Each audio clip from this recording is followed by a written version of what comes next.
Hej, hjertelig velkommen til VAKURLEIKI til Dina Norberg, som sitter her på her. Og i dag så hekter vi av VAKURLEIKA-kanalene, eller YouTube-kanalen og Facebook. Og til kanalen er en høymanside her som vil snakke om VAKURLEIKAen i Bibelen, VAKURLEIKAen i evangeliene, og jeg synes også vi som trykker at det kunne bedre å kunne æte en VAKURLEIKAen hatt, og i ætbord og malbordet.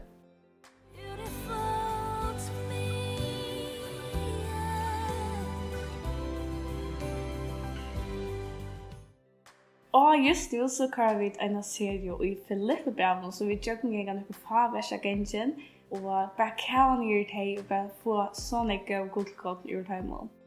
Og i det så får vi ta som vers 8 og 9, og vi får snakke om dette, hvordan jeg løy Jesus verilig for meg, og det. Hette pastor 11 så røyde, så vi tar en video hvis du sakner et omkring kristne tilfeller hit etter. Annars hvis du ikke har hørt vi før, så skal du være hjertelig velkommen hit vi, og om du har en AH, så kan du alltid hit etter hinnom en eldre person atova. Versen i det er Filipbr kapitul 2, vers 8-9, og da stender her på henne, og da han var stigen fram som menneske, sette han seg selv med lott, så han var løyd til deyðan, ja, krossfesting. Tog har god etter sett han ekkelig høyt, og givet honom navnet, som yver ødlån når noen er. Og første spurninger som bare ikke spredning var det noen ord eller noen vers som stod ut for dykken og i sin teksten. Og jeg som særlig hun tok med var dette at Jesus var lojen til deyðan.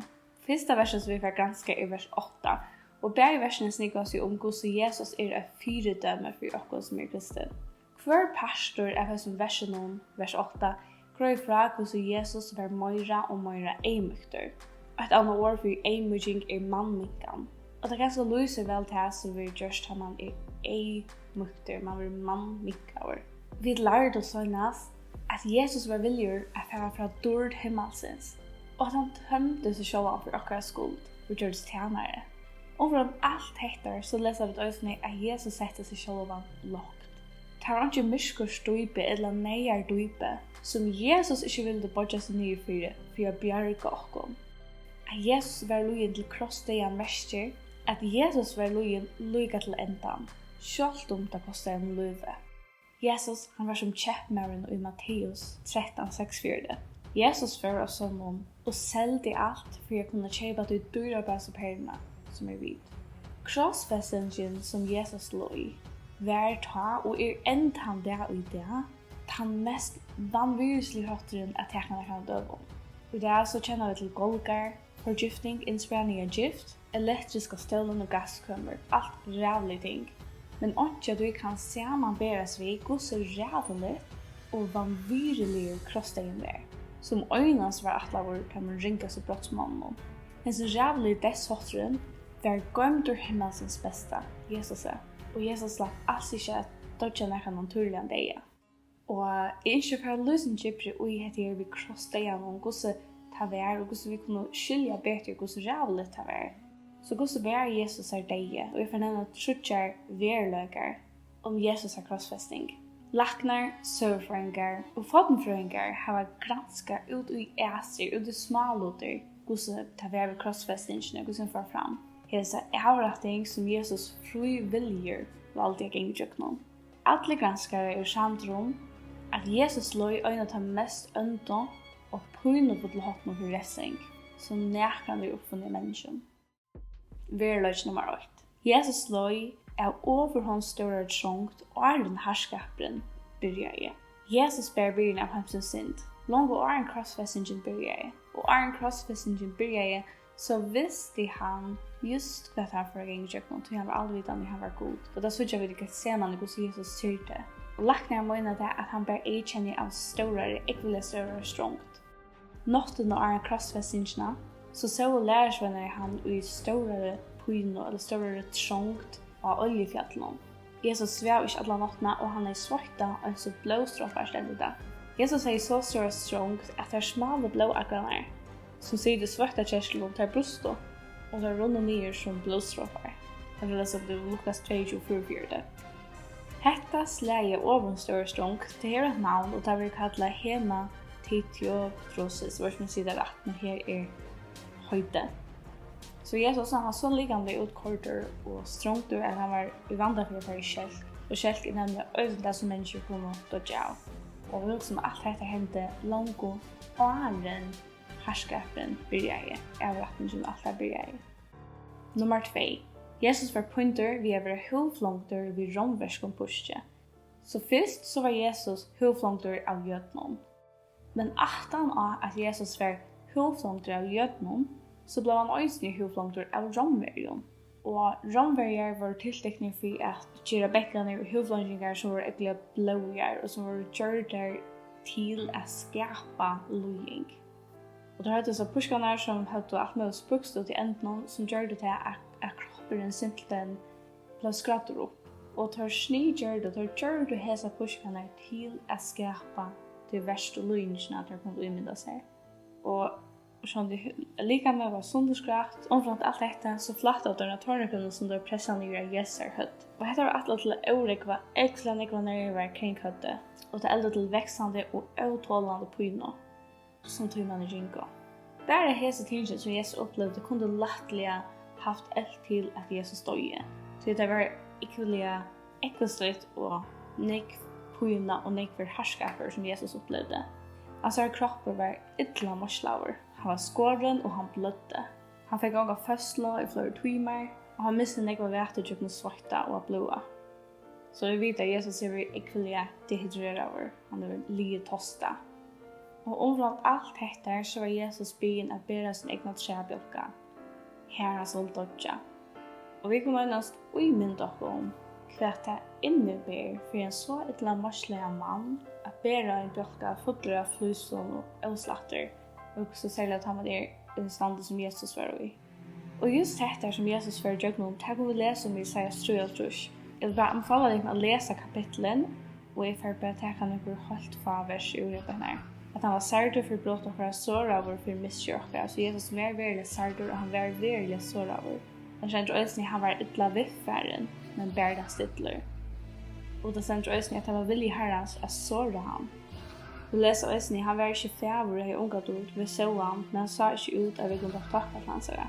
Sen eisini sies 2:3, og en som många raddust av suttja han, så av menneskelige vesalige sa han ut, han luktes ikke menneskebøtnon. Så vi kan umynda om alt det som Jesus lå i, og han er virkelig ikke se ut som et menneske, at han er punter så ytla. Så er det nummer 3, krossfestingen, og hette det som jeg alltid er det mest undrende av ødlom, at Jesus lå i hetta fyrir okkom. Jesus, han hekk fullkomlige nærkjen framfor henne i fyllt av krossen. Og jeg tror som vi tar det så sjaldan om, og vi kan bare umynda okkom til skommene. Pynan og løstener som kom av en krossfesting var atla å være så utålande og ønd at jeg fikk et menneske å lunges etter at dødja. Men det kunne henge flere dager utan å få nærkan lønna. Samt på slakten så var det ofætlig pynfullt å være meldet gjennom hender og føtter. Og i det kunne vi umynda om til pynan, eller forklare til pynan vi at om det skulle hente det, så er morfin ikke gjort. Pynan var så skjerande. Det var en øyelig, utholdende, brennende pyna. Det var som tåreslotter som fører seg gjennom armen til mønene. Og det samme hendte til den meldte føttene. Støva krossens var også gjort så løyes at det var ometelig trobult at anta. At han måtte lytte seg opp for å kunne anta. Vi får lese et sitat som jeg har leselig omsett. En deyð som krossfesting ser ut til å hava alle de rævlige øyelige pyner en kan oppleve omframt deyða. De opplevde symbol, krampar, tosta, svångt, svøvnløse, feber av kjeltje, stuvkrampa, skom, av å spotta, skamma, lenka og avholdet pyno, rasslo av tog som var vantom, eimurking av øvrøkten svaron, alt putsler som vokser i kvarjon opp til det punktet at de megna var at tåla det. Men allukavall ikke noe mykje av pyno til at de kunne pynt så mykje at de finko linna og affedla og øvid. Og her lærte at sier så om et eller annet. For Jesus skulle dreie andan, så måtte han hala seg opp i hendene og foten og dreie at han særger ikke opp etter tjævdokkene. Og da sendte att lacknar man att det är ett svara och ta kallar det skurchande på in och det är en så svar på in. Och jag också hauas tesa och färtliga på in så gör det Jesusar så strängt omäkt att se nu för så tojande år. Och vi kan läsa om det som man säger med land i Markus 15 och Matteus 20 och där vi skilja till han för jökna för att se hos tingene. Här ska vi föra virus med till tingene mor. Det allra största som Jesus säger det är fullkörst. Hvor just dette? Hvor brukte han så nega orsko og forutjøkken så nega pyno for å si at det er fullkjørst? Jo, det han yngste at vi skulle vite at det som han gjorde av Golgata-krosset var et fullkjørst versk. Ongen synd okkara er for stor, som Jesus har pynsla og strøy ikke dekkar. Ongen av okkur mennesken kan fettla så lågt at Jesus ikke kan røyse okkur oppkjøkken det som han gjorde av Golgata-krosset. Han gjorde allt detta för mig och för dig. Jag tror inte att det som Jesus för jöknon, han punsla och deyna för jöknon, det kan inte lösas vid åren. Och det føles så faktiskt lätt att säga och höra det som han för jöknon till er ofattligt. Och hövas allt detta som Jesus för jöknon, så ständigt det grönt i Bibeln att Jesus gav sitt liv. Så Jesus gav ikke sitt liv og søkka av punslo. Kjenslig er strongt, hjertasla eller nøkron øron. Han gav det av synon egna vilja. Her var Jesus var et fullkommen menneske, 100% menneske, så var han også 100% god. Og som god kan ingen teka hans liv, han kan bare gjeva det. Jesus valgte å være uihesere utholdende pyna og skam. Ikke tog at han øttes eller han var benjen, men tog at han hei en ofattelig kærlighet til menneskene. Han løy alt dette, han valgte å løy alt dette, og han valgte å gjøre sitt liv for å gjøre en utvefer til meg. Jeg har spurningar til om, ta i skyldig hvordan Jesus løy for meg, hvordan avvirker de misjoner meg og har synd. Jeg vil bare lese et vers i Rombrevet 6, 8-2. Hva skal vi si? Skulle vi halda fram i syndene for at nåden kan være til større, men enn så, vi som jo deg fra syndene, hvordan skulle vi enn liva i henne? Og husker meg her at jeg vil skilja det som Jesus løy for å bjerge okkon, så fyrir det å skapa det ikke okkon å liva for han og at med han, og ikke at halda av i syndene. Skilja at det Jesus gjør det fullkomlig og holdt dekkar mine synd. Jeg halte det nekka som versta grunn til at det som Jesus gjorde fullt og holdt dekkar okkar synd. Han løy alle de pyner som han gjorde for å dekke okkar synd. Og så akkurat ikke ivas til at trønge til anmenning at jeg leser så Isaias 3 og suttje og skiljer vi visse at det Jesus gjorde dekkar alle dine synder. Ta mennesker sier at det er synder og stor, at det er fattelig og lagt for Jesus kan røse det opp. Hva sier dette om hvordan det gjør Jesus? Jeg vil spørre, løy Jesus ikke noe nek? Eller lei han om det som han gjør det for oss? Lei han da han sier at det er fullkjørst? Visste det ikke, det vil vite hvordan det koster honom av pyne og orsko å si at det er fullkjørst. Og visste det er det fullkjørst som Jesus gjør det for Golgata. Og det er også at vi må ikke ivast i tog, og du vil bedre deg til at ikke lete en iva vika du med viss om til at det som Jesus gjør det er fullkjørst og holdt. Han tømte seg selv for det, og han ikke nå at du skal leve for ham. Og det som gjør godt tar man ivast i fleste vissene, det er 1. Johannes brev 5:13. Dette er vi skrivet til dere for at de skal vite at de har av liv tid uttrykk på navn Guds sønner. Så alt det som stender i Bibelen er skrivet til oss for at vi kunne ha en viss så at hei vi trykker av god, hei vi trykker av det som Jesus gjør det god at det var for oss, så vil vi frelst. Og så er det vers 9. Og i vers 9 kommer en brøyding av perspektivet, skjønnerådene. I vers 9 fram og undan vers 8 så er sagt fra ødelen som Jesus løy for oss.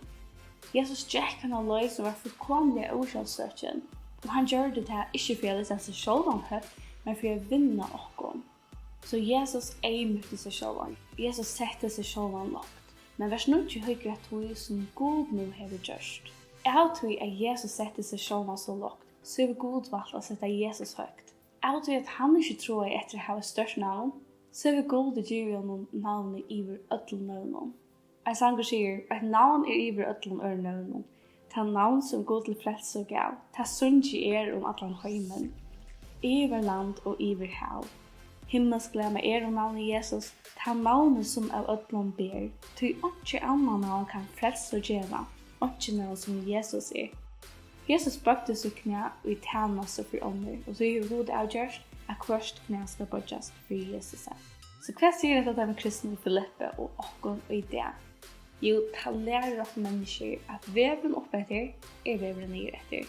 Vi da ikke hever oss selv opp, men å være øren til tjeneste. Så kan god lytte opp at du syne. Tusen takk for det dere vi her av VAKURLEIKI.FO som personen, og om jeg treffer en AHO så kan jeg alltid gjøre til noen eldre personen, annars så vi til hver torsdag. Så tusen takk for det tidligere vi, og takk for at dere dam og døyla videoene, det gjør at videoen kunne komme ut til flere føringer, bare i fergen og utenlandet. Så tusen takk for det som gjør det, og jeg vil oppmuntre dere til å holde å gjøre det. Takk for det dere vi. Bye!